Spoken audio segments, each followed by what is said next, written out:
Hey guys, Scott Pilgrim FMAB here. What's up? Welcome to a wonderful anime summer. Something new I've been doing. I did one episode already, but we gotta continue from this one episode to the 2 episode, and then we'll make it to the 11 episode. Maybe more. Who knows? This is a wonderful anime summer, so I don't even know how long this shit's gonna last. Basically, every week I will review an anime that I've liked, or an anime that I disliked, and I'll give you, somewhat in detail and depth of the anime, and I will give you a down. These are my preference on specific animes of what I liked or what I disliked, so if there's an anime you didn't like or did like and it's not on this series, it's because I don't care about it or I don't know about it. I'm never gonna review One Piece or Bleach, probably not Naruto, because I hate One Piece and I hate Bleach. It's not that I hate them, I started watching Bleach, but I'm just not in the mood to be able to catch up with all those episodes. I mean, who has the time, really, anymore? Today's anime is A Certain Magical Index, Season 1 only. Now, this anime I watched in English dub for the first season, so I'm sorry for all the people who'd rather watch this anime, or let me review this anime in English sub. This anime download, though, does have an English sub choice, so that's a plus for you guys. Now, instead of reciting the whole first episode, I'm going to make it a bit simpler for you and make it a bit harder on me. I will only explain the most important parts in this anime, like the characters, the stories, the settings, the relationships, the voice actors, the animations, the music, and the genre. Now, let's start with the genre, because there's a lot of people who only watch specific anime with specific genres. Now, this anime to me has magic and sci-fi in it, with a bit of ecchi, action, and drama. It has multiple aspects, which makes this anime very good. Now, for the setting. Now, the setting is a city known as Academy City in Japan, a city filled with teenagers sent there to master their Esper abilities, and I'll explain that in a second. First of all, Academy City is a super technologically, scientifically futuristic city which has the most state-of-the-art technology to train Espers into controlling and enhancing their abilities. Espers who are able to have the ability of special powers that are explained by science. That is what Espers are. Now, for example, electromancers control electricity by being able to see the electrical spectrum easier than normal humans, and they use it to their advantage and control it and amplify it using electrodes in the air.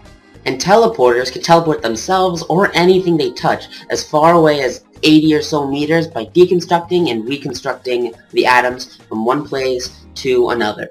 Pretty cool. It's not really teleporting, but the same gist. Now, these two Espers aren't the only type of Espers in Academy City, but there's a bit too many for me to be able to explain.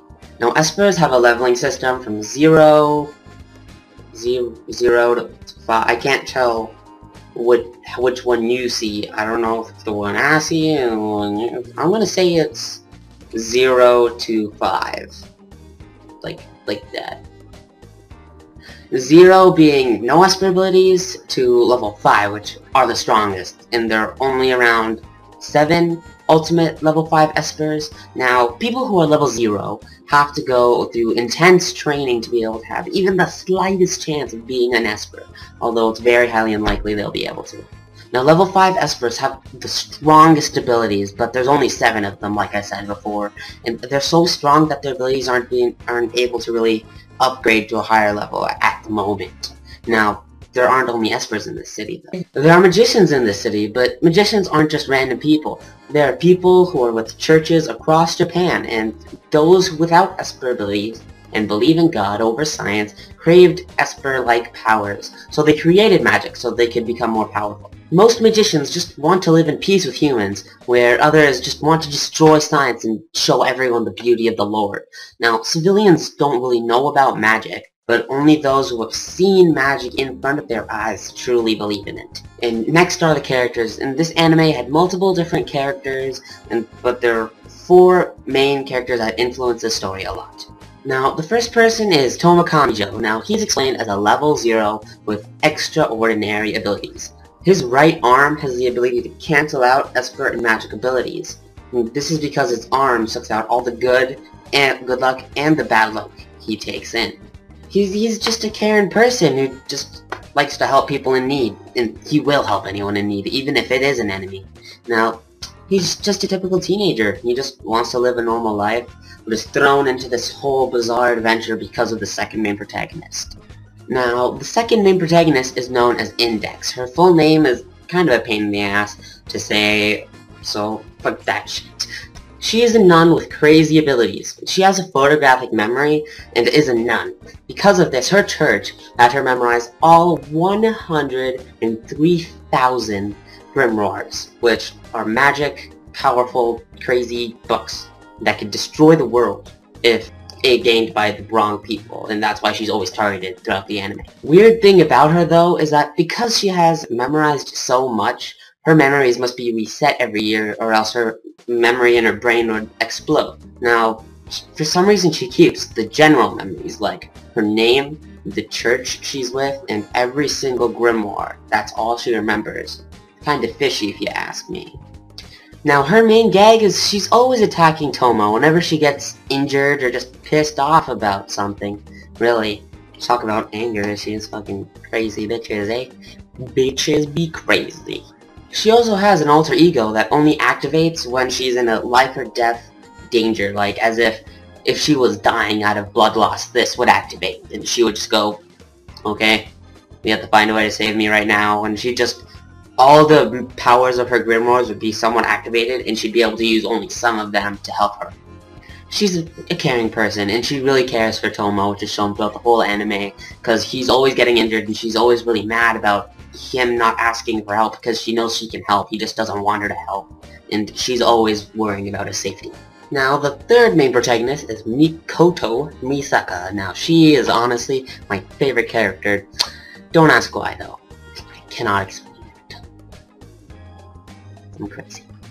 She is one of the seven level 5 espers of Academy City, and she is an electromancer. Now, that means she's able to see through the electrical spectrum. I explained this before, now that's why I used it, and I used it as an example because I knew it was going to come here, and you know I'm smart like that, right?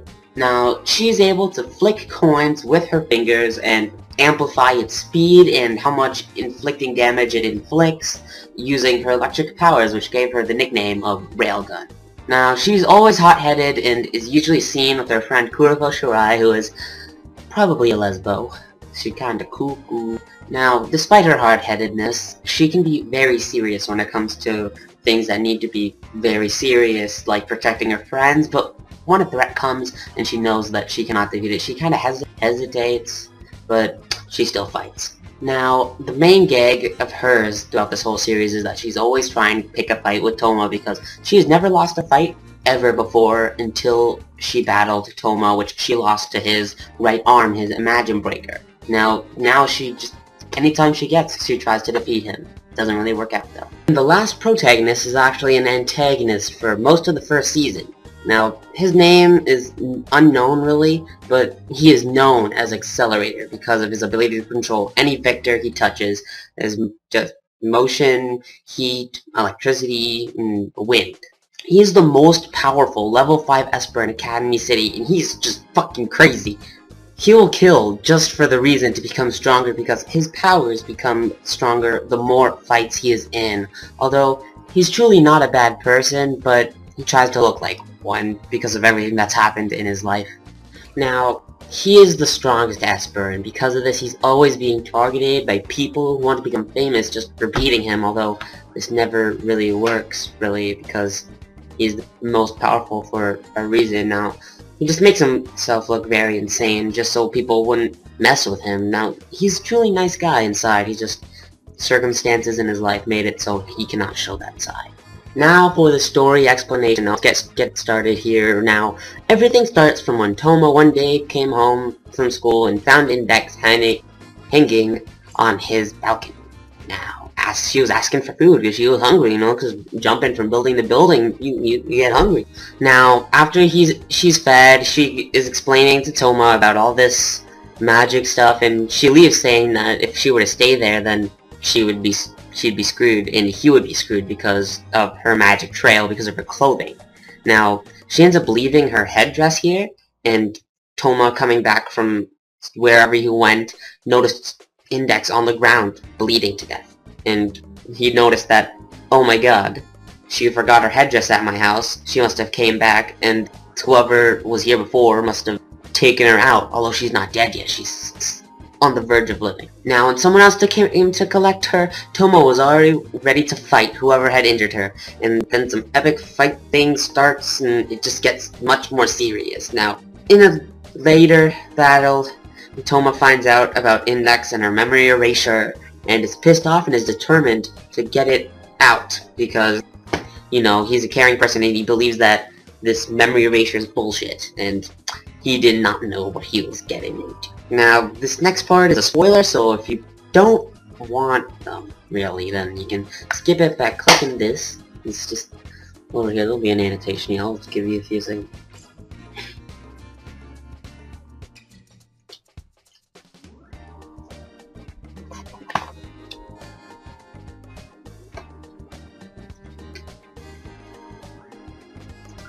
We all good?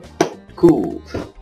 Now Toma is able to get rid of her memory erasure from inside her after battling her alter ego with his Imagine Breaker, but gets hit by the last attack, which makes him lose all his memories. Now, although for some reason he still remembers who Index is, but not everything about her, so he tries to cover it up and pretends that he hasn't lost his memories at all. And the rest of the anime are their adventures against other churches and people who would want to destroy science or capture Index. Continue with this whole segment, the next animation segment. Why I'm wearing a different shirt, why it's dark outside, and why the lighting is different is because part of the footage here ended up corrupted somehow, so I had to re-record this. I'm sorry. Now for the animations. Oh god, they were very good. They made it look like they were all very put together very well. Now, the color scheme was a bit too dark for my side. You'd think that it'd be more light because there's scientific esper abilities and, you know, magical sorcerer abilities and alchemy and stuff like that, but, you know, it was good overall, but it could have been somewhat a bit better. Now, the voice actors, let's make this clear. I watched this anime in English dub first, so the opinion will be based on the English voice actors. The voice actors were all very good. Toma fit his character. All the characters fit very well with their own selves. The voices were very well used on the characters. I'm having little stutter moments because, you know, it was very good. I don't know how to explain it in a way because I really liked all these characters, and a lot of the voices I've heard before, like Toma's voice actor, Micah Soasa, he played Soul in Soul Eater, which was a very popular anime, and I really liked it. Mikoto Misaka's voice actor, Brittany Karbowski, she played, what was her name? I don't even remember, but she was in Angel Beats. Give me 1 second, I'll remember. I'll probably do a jump skip to the point where I remember. I remember something with a U. Y-O-Y-U. Is there any corn left? No. You're all fat. No, that's not the right anime on my computer. What am I doing? Yuri, that's her name. Yuri. I'm pretty sure. Yuripi, that's her name. Her name's Yuri, but they gave her the nickname Yuripi. That's who she is. Her voice actor is Brittany Karbowski, and same for Mikoto Misaka, but their characters were all very well used, but the only character I didn't really like was that Kuroko's voice actor. Now, the main characters had very good voice actors, and I liked them all, but the side characters didn't have the best voice actors, and that was the only main point I really disliked about this anime. Now, the music. The music was pretty good. I don't know if it was my favorite part. The first theme song was very good, and I really liked it, but none of the other tracks I would have put on my iPod, or, you know, it's just, music was okay, not very good, but it could have been better. Now, to the rating part of these reviews, and as a rating, I will split it up into 5 different categories, like usual, voice acting, the animation, story, characters, and overall enjoyability. The voice acting, 19 out of 20. The voice acting was very amazing and very fit for every main character, but only the main characters, like I said before. Some side characters didn't have the best voice actors. Like I mentioned before, Kuroko's voice did not fit her at all. She was supposed to be somewhat of a badass, but I guess they thought she would be a bit cuter to fit the style of the anime. I don't understand, didn't make sense to me, but you know, that's how life works, and that's why I lost a point there. Now the animations, 19 out of 20. Now the animations wise, it was good overall. It was very amazing. I had no problems with it except for the somewhat gloomy look. Now I understand it's supposed to be somewhat gloomy to fit the story, but you know, there's magic abilities involved and it should be more vibrant, you know. It makes more sense that way, and that's why I lost a point there. Story, 20 out of 20. It was amazing. Now there was some places where I just wanted to watch more and more. I had problems sleeping at night because this anime was so good. I just wanted to watch more and more episodes, and I died a little when the anime ended because it was amazing. And I started reading the manga, and it's still really, really good. So I suggest it's a very good thing when it comes to the story. Characters, perfect score, 20 out of 20. Also, I love the characters so much in this anime. They were all just too good. You could find someone relatable to you easily, and they were all given great story backgrounds and personalities. Now, all of them were very well put together. Toma's bad luck, but ability to outplay when needed. Index's worrywardedness, but her genius mind when a bind. But she's still very childish. Mikoto's hard head, and very cute, and inside, and still wearing childish underwear. Don't touch me. And Accelerator's overall madness, they were all very, very good. Enjoyability, 20 out of 20. I watched, and I watched, and I watched more, and I craved more, and it was just so good. It was amazing. I stayed up late every night. My phone just went off. I stayed up late every night just to watch, and I rewatched the series like 3-4 different times, and I'm still rewatching it right now. I'll be watching it after this review's over. Overall score, 98 out of 100, and 98% for this anime, a crazy high score. Now this is a must-watch for anime lovers, for people who love the magical kind of stories, the scientific kind of stories. It's very, very good and very well put together. An A+ score for this anime. I hope you enjoyed the video. Now, there's like in the description there is a download link for this anime. I know, I'm sorry, it is a torrent, but you gotta deal with it because it's a good anime and you need to watch it. The first season is only there, not the second. The second I will be doing a review on eventually, but for now I'm gonna deal with the first season only. Deal with it. Yeah. This anime has a choice of English dub and English sub, not to mention commentary from the people, the voice actors, and some of the other people who worked with the anime. Now, the file version is MKV file, so I suggest using VLC media player so that you can play it, because that's the only media player that I know can play it. So, yeah, I hope you enjoyed the video. Scott Maybe out.